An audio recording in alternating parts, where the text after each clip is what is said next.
البدع والأهواء، أهل البدع العقائدية وأهل البدع السياسية. نقول بيننا وبينكم السلف، بيننا وبينكم الكتب، كان فيقول البدع بيننا وبينكم. Bismillahirrahmanirrahim. Alhamdulillahilladzi arsala rasulahu bil huda wa dinil haqq liyudhhirahu 'alad dini kullihi wa kafaa billahi shahida. Wa asyhadu an la ilaha illallah wahdahu la syarika lah iqraran bihi wa tauhida. Wa asyhadu anna Muhammadan 'abduhu wa rasuluh sallallahu alaihi wa ala alihi wa sallama tasliman mazida la nabiyya ba'dah. Ikhwani fid din, a'azzani wa azzakumullah wa barakallahu fikum.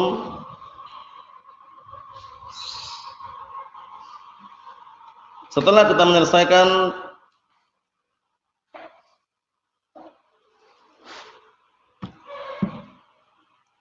penjelasan terhadap surat Al-An'am, sekarang kita akan memasuki surat yang berikutnya, yaitu surat Al-A'raf, yang mana surat ini juga diawali dengan al-huruf al-muqatta'ah, yaitu huruf yang diputus-putus seperti alif lam mim, ha mim, atau yang semisalnya. Di sini diawali dengan perkataan Allah Subhanahu wa taala, alif lam mim shad. Namun sebelumnya diawali dengan bismillahirrahmanirrahim. Sudah kami jelaskan di awal permulaan bahwasanya bismillahirrahmanirrahim bukan bagian dari surat Al-Fatihah menurut pendapat yang sahih. Namun bismillahirrahmanirrahim merupakan ayat tersendiri yang Allah Ta'ala letakkan dalam Al-Quran Karim, fungsi dan tujuannya untuk memisahkan antara surat-surat yang ada. Ayatun mustaqillatun fil Quran utiyat biha min ajlil fasl bainas suwar, yaitu ayat tersendiri yang Allah Ta'ala datangkan dalam Al-Quran untuk apa? Memisahkan antara surat-surat yang ada kecuali surat Al-Bara'ah, kecuali surat At-Taubah. Dikarenakan surat At-Taubah tidak diawali dengan bismillahirrahmanirrahim. Sebagian ulama mengatakan sebabnya karena kisah yang ada dalam surat At-Taubah ada kaitannya dengan surat sebelumnya, yaitu Al-A'raf. Kalau kita perhatikan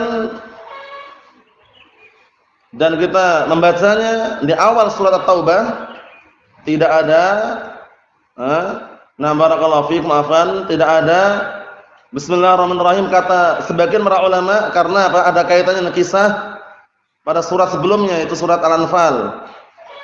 Surat Al-Anfal. Sepulisan ini ya. Kemudian surat At-Taubah barakallahu fikum membongkar kedoknya orang-orang musyrikin. Begitu pula surat yang sebelumnya menjelaskan tentang peperangan, bagaimana orang-orang munafikin ketika ikut dalam peperangan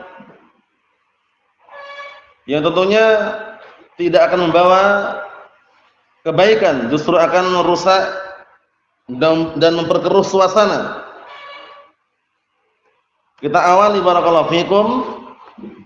Bismillahirrahmanirrahim. Alif lam mim shad. Pendapat yang sahih barakallahu fikum mengenai huruf muqatta'ah tidak ada yang tahu maknanya kecuali Allah Subhanahu wa taala. Tidak seperti orang-orang sufiyah atau yang semisalnya, mereka kadang-kala menafsirkan hawa nafsu mereka. Yasin itu nama Rasulullah katanya. Allahul musta'an. Toha itu juga nama Rasulullah. Itu enggak benar. Kalaupun ada yang menafsirkan bahwa Toha itu nama Rasulullah, Yasin juga nama Rasulullah itu tidak benar. Paham ya? Nam Yasin, Toha, kedua-duanya bukan nama Rasulullah SAW, tapi masuk dalam huruf muqatta'ah yang ada dalam Al-Quranul Karim, yang mengetahui maknanya hanya Allah Subhanahu wa Ta'ala. Kita lihat ayat yang berikutnya. Kitabun unzila ilaika fala yakun fis sadrika harajun minhu litunzira bihi wa dzikra lil mu'minin. Kita lihat dulu tafsirannya, ayat pertama dan ayat kedua. Qala al-fasirun asbahumullah. Alif lam mim shad.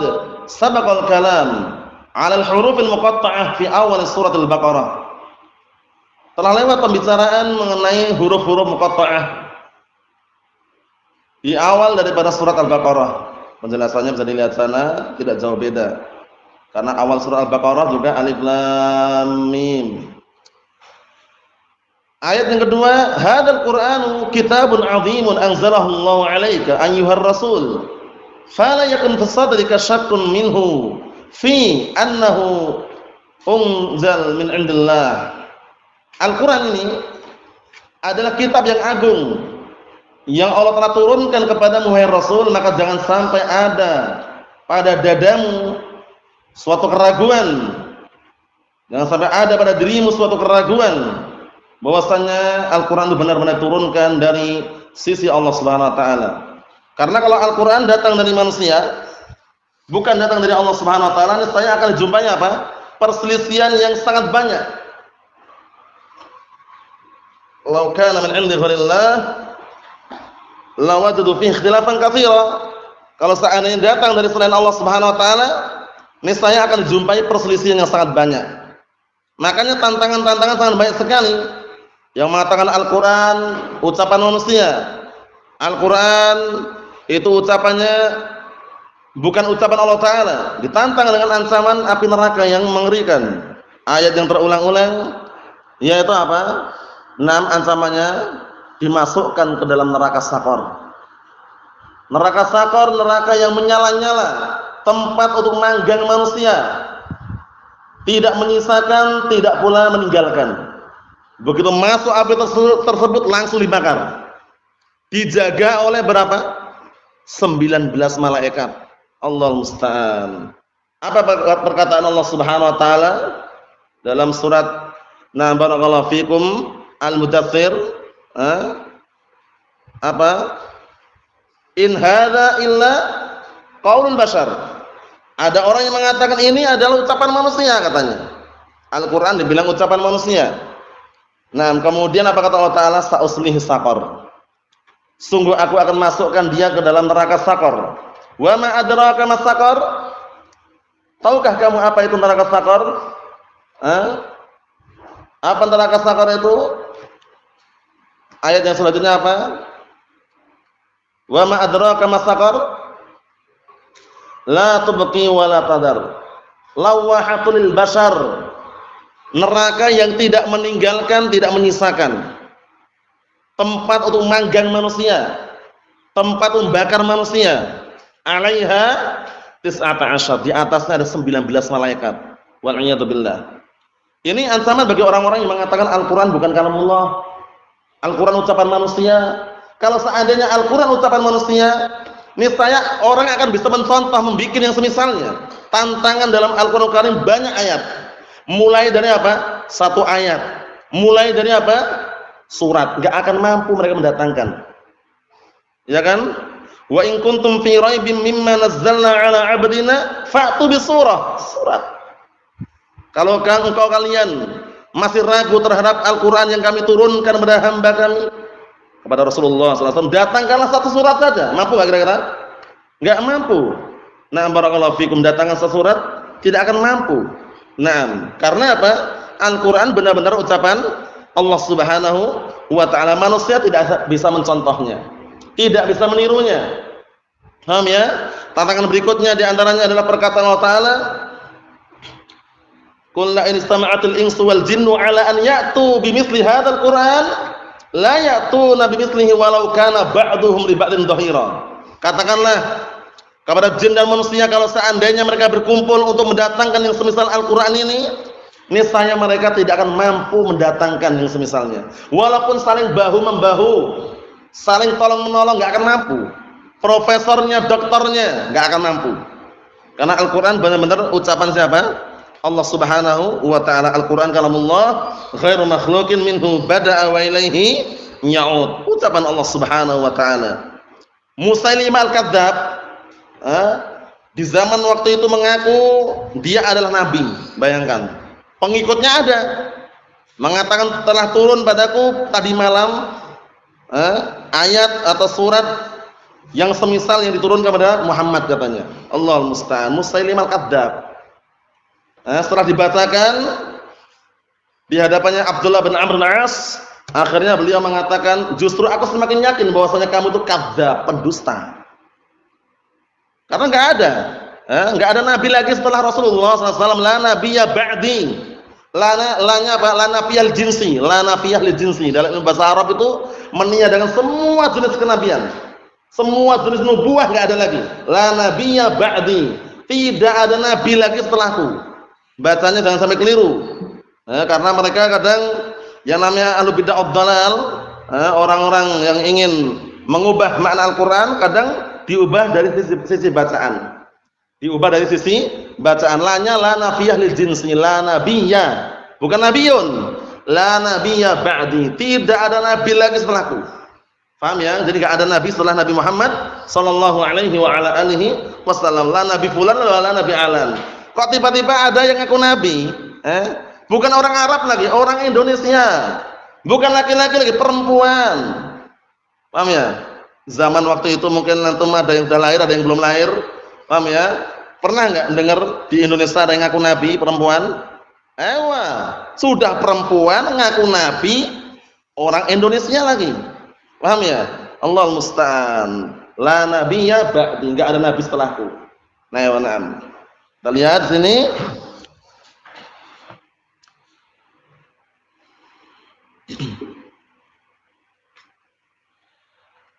Kitabun unzila ilaika fala yakun bisadrika harajun minhu litundira bihi wa dzikra lil mu'minin. Al-Qur'anul Karim adalah kitab yang agung yang Allah telah turunkan kepadamu wahai Rasul.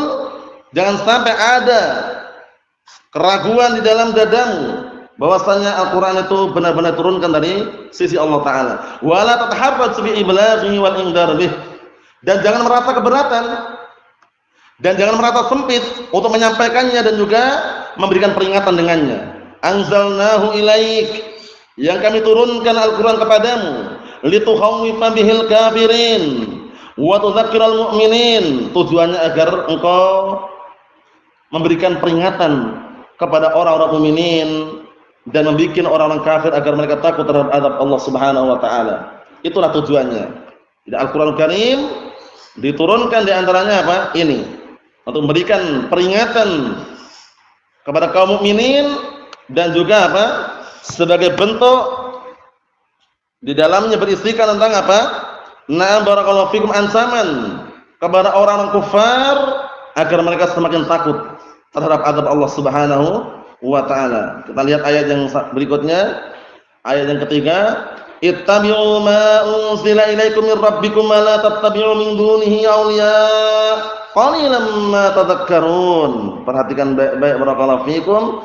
Ikutilah apa-apa yang telah diturunkan kepada kalian dari Rabb kalian, Al-Qur'an. Wa la tattabi'u min dunihi awliya, dan jangan kalian mengikuti yang selainnya sebagai pemimpin. Qalilan ma tadhakkarun, sedikit sekali orang yang mau mengingat. Maksudnya bagaimana barakallahu fikum? Mengikuti dalil, bukan mengikuti hawa nafsu, bukan mengikuti akal, tapi mengikuti dalil. Ini termasuk ayat yang dijadikan para ulama sebagai pendalilan wajibnya kita dalam membangun agama ini di atas dalil. Ma'rifatul dinil islami bil adillah, mengenal agama Islam dengan dalil-dalilnya, bukan dengan hawa nafsu, bukan dengan akal. Kalau kita ikuti dalil. Jangan pernah ngikutin pendapatnya para tokoh, pendapatnya para pembesar-pembesar terdahulu, pendapatnya nenek moyang, bukan. Ikutilah dalil. Paham ya? Ikutilah ad-dalil, sebagaimana perkataan Allah Ta'ala di dalam ayat yang lainnya, wa ma atakumur rasulu fakhudhuh wa ma nahakum anhu fantahu. Apa saja yang Rasulullah datangkan kepada kalian, ambil, amalkan. Dan apa saja yang Rasulullah larang dari kalian, tinggalkanlah. Kemudian juga hadis yang sahih muttafaqun alaih, hadisnya Abi Hurairah radhiyallahu anhu, "Ma nahaitukum anhu fastanibuh, wa ma amartukum bihi fa'tu minhum mastata'tum." Artinya apa? Apa saja yang aku larang dari kalian, tinggalkanlah. Dan apa saja yang aku perintahkan dari kalian, kerjakanlah semampunya. Perhatikan baik-baik. Dalil mengenai ittiba' sangat banyak sekali. Jadi kalau orang hidup beragama Islam, mengenal Al-Quran was sunnah, jangan pernah meninggalkan dalil. Jangan pernah meninggalkan apa? Dalil. Ayat yang mulia ini, ikutilah apa-apa yang telah diturunkan kepada kalian dari Rabb kalian, Al-Quran. Yang kedua apa? Wahyu yang kedua, as-sunnah. Ala inni utitul Qur'ana wa mislahu ma'ah. Ketahuilah sesungguhnya aku telah diberi Al-Quran dan yang semisalnya bersamanya. Yang semisal Al-Quran adalah as-sunnah. Yang semisal Al-Quran adalah as-sunnah. Naam. Ikhwani fid din, azza wa jazakumullah. Jadi mengikuti dalil adalah kunci keselamatan. Mengikuti as-sunnah juga kunci keselamatan. Kalau ingin selamat, ikutilah Al-Quran dan as-sunnah. Ucapan, amalan, keyakinan. Berkata Imam Az-Zuhri rahmatullah alaih, dinukilkan dalam Muqaddimah Sunan Ad-Darimi rahimahullah, at-tamassuku bis sunnati najatun. Berpegang teguh dengan as-sunnah adalah kunci keselamatan. Ingin selamat, ikutilah Al-Quran dan as-sunnah. Berkata Imam Darul Hijrah Abu Abdullah, Imam Malik bin Anas, Imam Darul Hijrah, dinukilkan dalam kitab Dzamul Kalam wa Ahlil Harawi rahmatullah alaih. Apa? Kata beliau, man aradan najata fa'alaihi bi kitabillah wa sunnati rasulih sallallahu alaihi wasallam. Barang siapa yang ingin selamat, maka wajib atasnya berpegang teguh dengan Al-Quran dan sunnah nabinya sallallahu alaihi wa ala alihi wasallam. Berpegang teguh dengan Al-Quran, kitabullah, dan berpegang teguh dengan sunnah nabinya sallallahu alaihi wa ala alihi wasallam. Karena apa? Karena dua perkara tersebut adalah wahyu dari Allah Subhanahu wa taala. Al-Quran dan as-sunnah. Naam. Ikhwani fi din, azza wa jazakumullah, kita lihat tafsirannya. Qala al-fasirun asbahumullah, ittabi'u ayyuhan nas ma unzila ilaikum min rabbikum minal kitab was-sunnah. Ikutilah wahai manusia apa-apa yang telah diturunkan kepada kalian dari Rabb kalian. Mengikuti dalil, mengikuti apa yang telah diturunkan oleh Allah taala kepada kita semuanya dari Al-Quran dan As-Sunnah. Dengan cara apa? Bimtithalil awamir, dengan cara mengerjakan perintah-perintahnya, wastinabin nawahi, dan dengan cara menjauhi larangan-larangannya. Itulah mengerjakan apa? Al-Quran was sunnah. Maksudnya adalah mengerjakan perintah-perintahnya dan menjauhi larangan-larangannya. Mengikuti Al-Quran dan As-Sunnah memang berat, tapi seberat apapun inilah yang Rasulullah wasiatkan. Dalam hadis yang sahih, suatu ketika beliau mengatakan, inni tarikun fikum amroin in tamassaktum bihima lan tadillu ba'di, kitabullah wa sunnati. Apa artinya? Sesungguhnya aku tinggalkan pada kalian dua perkara. Apabila kalian meninggal nanti, kalian berpegang teguh dengan dua perkara tersebut, niscaya tidak akan sesat selama-lamanya. Apa itu? Kitabullah wa sunnati.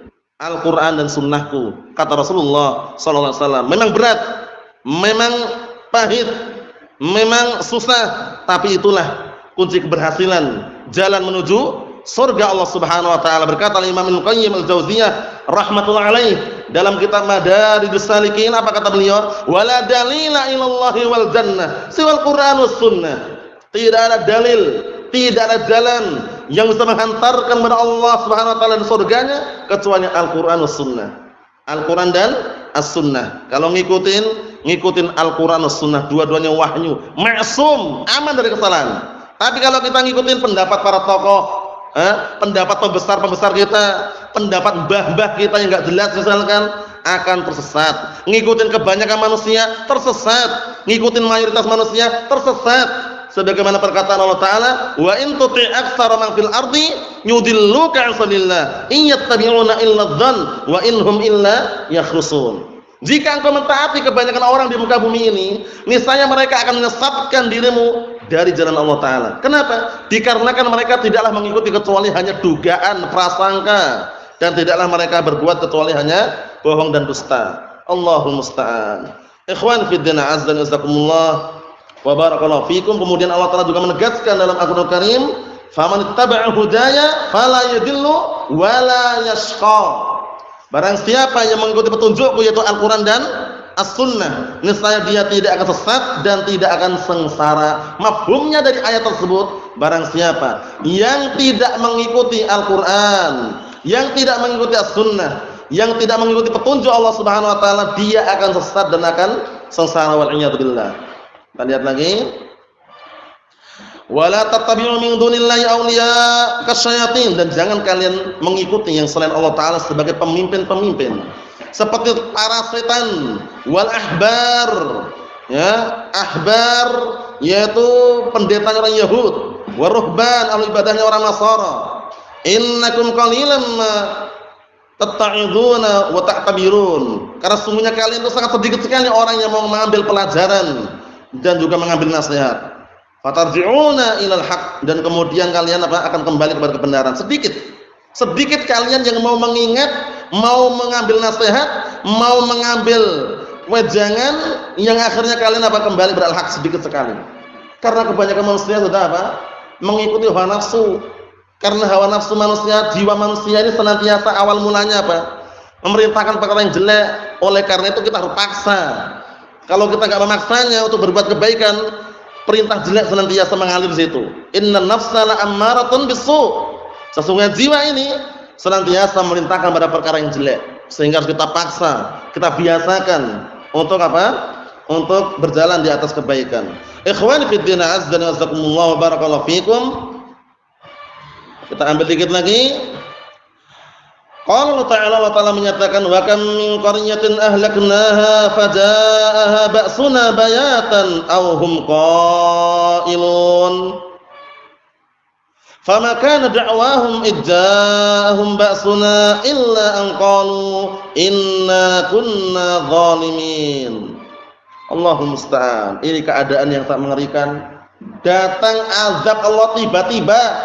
Orang dalam kondisi masih bermalam, tidur malam, atau masih dalam keadaan tidur siang, tiba-tiba datang azab Allah Ta'ala. Wal'iyadzubillah. Hati-hati. Sebabnya apa? Kedzaliman. Jadi kedzaliman itu dihindari. Mau mendolimi diri sendiri haram, mendolimi orang lain juga haram, mendolimi Allah Subhanahu wa Ta'ala yang paling parahnya. Yang paling besarnya adalah apa? Seorang hamba berbuat dolim kepada siapa? Allah Subhanahu wa Ta'ala, yaitu kesyirikan. Coba bayangkan, azab datang tiba-tiba. Orang lagi tenang-tenang santai bermalam tidur, atau lagi siang hari istirahat, tiba-tiba datang bencana alam. Paham ya? Tiba-tiba datang hukuman dari Allah Subhanahu wa Ta'ala. Alhamdulillah. Kita lihat, wa kam min qaryatin ahlaknaha, betapa banyak kampung yang telah kami binasakan penduduknya. Kemudian datang hukuman atau bencana dari kami dalam keadaan mereka bermalam, tidur malam. Auhum qailun, atau dalam keadaan mereka tidur siang. Bayangkan lagi tidur istirahat, tiba-tiba datang bencana, wal iyad billah. Kita lihat tafsirannya. Qala al-mufassiruna sabahumullah wa katsiran minal qura ahlakna ahlaha. Perhatikan baik-baik, bisababi mukhalafati rasulina wa takdzibihim. Dan kebanyakan dari kampung-kampung kami binasakan penduduknya. Sebabnya apa? Ini lihat nih. Sebabnya karena menyelisihi rasul-rasul kami dan mendustakan rasul-rasul kami. Bayangkan. Jadi mendustakan, menyelisihi Rasulullah sallallahu alaihi wasallam sumber bencana. Kalau Allah dan Rasulullah telah menetapkan suatu hukum, ketetapan ini adalah ketaatan, ini adalah kemaksiatan, wajib kita mentaatinya. Sami'na wa ta'na. Paham ya? Sami'na wa ta'na. Tidak boleh kita mencari jalan yang lain yang sesuai dengan hawa nafsu kita. Apa ancaman yang lain mengenai orang yang menyelisihi Rasul sallallahu alaihi wasallam? Ayat yang terulang-ulang, falyahdharil ladzina yukhalifuna an amrih an tusibahum fitnah aw yusibahum adzabun alim. Hendaknya orang-orang yang menyelisih perintah Rasulullah berhati-hati. Kenapa berhati-hati? Akan ditimpa badannya suatu musibah, bencana, atau timpa badannya suatu fitnah, ujian, bala, petaka. Paham ya? Nah, atau timpa padanya adabnya pedih. Jadi jangan sampai kita menyelisih syariat Rasulullah sallallahu alaihi wa ala alihi wasallam. Seberat apapun kita perjuangkan dan kita berupaya untuk mengikuti ajaran dan syariat Rasulullah sallallahu alaihi wa ala alihi wasallam. Kita lihat lagi, Fa'aqabahum dzalik khizyud dunya mausulan bidzulil akhirah. Yang akhirnya apa? Berakibat dengan perbuatan tersebut, yaitu mendustakan para rasul, mengakibatkan apa? Akan mendapatkan kesengsaraan di dunia yang nanti ujung-ujungnya apa? Dia akan mendapatkan kerendahan di akhirat. Di dunia sudah dapat kerendahan, kehinaan, di akhirat pun juga sama. Faja'ahum 'adzabuna marrah wa hum naimun laila. Perhatikan baik-baik ini. Kemudian datang kepada mereka azab kami. Suatu ketika datang azab kami dalam keadaan mereka tidur malam. Wa marrah, kadang-kala juga datang azab kami wa hum naimun nahara. Mereka tidur siang hari.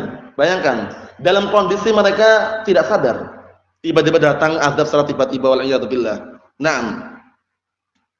Wa khassallahu hadainil waqtain bidzikr. Kenapa Allah telah mengkhususkan dua waktu ini, malam hari ketika tidur, siang hari ketika istirahat tidur juga, li'annahuma waqtan lis-sukun wal istirahah. Karena dua waktu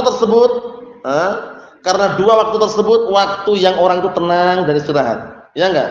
Siang hari biasanya orang istirahat, ya enggak? Malam hari orang tidur. Nah, kenapa Allah telah mengkhususkan dua waktu tersebut? Karena dalam kondisi mereka lagi tenang, istirahat. Tiba-tiba datang bencana. Benar-benar merasakan. Kita lihat sini. Naam, famazi'ul 'adzab fihima afdha' wa asyad, ya kan? Maka ketika dalam kondisi tenang dan lagi istirahat tadi itu, tiba-tiba datangnya azab pada kedua waktu tersebut, itu lebih mengerikan dan lebih dahsyat keadaannya. Iya enggak? Kalau misalkan dalam keadaan sadar seperti ini kan bisa lari, biasanya orang lari, mengamankan diri. Tapi kalau tidur, tidur istirahat, tiba-tiba datang gempa bumi, wah enggak sempat. Tiba-tiba datang banjir, enggak sempat lagi. Tiba-tiba datang tsunami, enggak sempat. Wal iyad billah. Itu semuanya kerusakan di daratan dan juga di lautan. Sebabnya apa sebabnya? Ulah tangan manusia itu sendiri. Berbuat kesyirikan, berbuat kejahatan, berbuat kedzaliman. Sebagaimana perkataan Allah Subhanahu wa taala, "Dhaharal fasadu fil barri wal bahri bima kasabat aydin nas." Munculnya kerusakan di daratan dan juga di lautan sebabnya karena apa? Ulah tangan-tangan manusia itu sendiri. Wal iyad billah. Allahumma sallim sallim. Kita tutup yang terakhir. Penafsiran ayat kelima, perhatikan baik-baik. Qala al-mufassirun asbahumullah, fama kana qauluhum 'inda mazil adzab illa al-iqrar bidz-dzunub wal isaah. Maka tidaklah ada ucapan mereka di saat datangnya azab, melainkan ucapan apa? Melainkan al-iqrar, mengakui bidz-dzunub, mengakui terhadap dosa-dosa yang dia lakukan, wal isaah, dan perbuatan jelek yang dia lakukan. Wa annahum haqiqun bil adzabil ladzi nazala bihim, dan bahwasanya mereka adalah orang-orang yang berhak, layak untuk mendapatkan azab-azab, untuk mendapatkan azab yang apa? Yang turun di tengah-tengah mereka. Mereka orang yang berhak mendapatkannya. Mereka orang-orang yang pantas untuk mendapatkannya. Kenapa? Karena mereka adalah orang-orang yang barakallahu fikum berbuat dosa kepada Allah Subhanahu wa taala, terutama dosa yang sangat besar itu berbuat syirik kepada Allah Subhanahu wa taala. Jadi Allah taala tidak menzalimi, ya, tidak menzalimi. Justru mereka apa? Yang mengaku sendiri, inna kunna zalimin. Sesungguhnya kami, barakallahu fikum, dulunya adalah orang-orang yang zalim. Bayangkan, dari perbuatan kezaliman dihindari karena bisa menghantarkan kepada kebinasaan. Fattaqud dzulma fa inna dzulma dzulumatun yaumil qiyamah. Fattaqud dzulma fa inna dzulma dzulumatun yaumil qiyamah. Hati-hati kalian terhadap kezaliman, karena kezaliman itu merupakan kegelapan kelak di hari kiamat. Jadi orang kalau di dunia berbuat kezaliman, di hari kiamat gelap. Paham ya? Sampai-sampai Allah taala mengharamkan kezaliman terhadap dirinya sendiri. Dalam hadis siapa itu? Hadis Abi Dzar, Jundub bin Junadah, hadis qudsi. Allah taala mengatakan, inni haramtu dzulma ala nafsi wa ja'altuhu bainakum muharraman fala tadzalamu. Sesungguhnya aku mengharamkan kezaliman terhadap diriku dan aku jadikan kezaliman haram di antara kalian, maka jangan kalian saling menzalimi. Naam, Allahul musta'an. Jadi perbuatan kezaliman haram, diharamkan, baik menzalimi diri sendiri atau orang lain, atau berbuat zalim kepada Allah Subhanahu wa taala yang dikenal dengan apa? Asyirku billah. Nasallahu as-salamata wal afiyah, wa nasallahu an yuwaffiqana wa iyyakum liman yuhibbuhu wa yarda. Subhanakallahumma wa bihamdika asyhadu an la ilaha illa anta astaghfiruka wa atubu ilaik. Walhamdulillahirabbil alamin.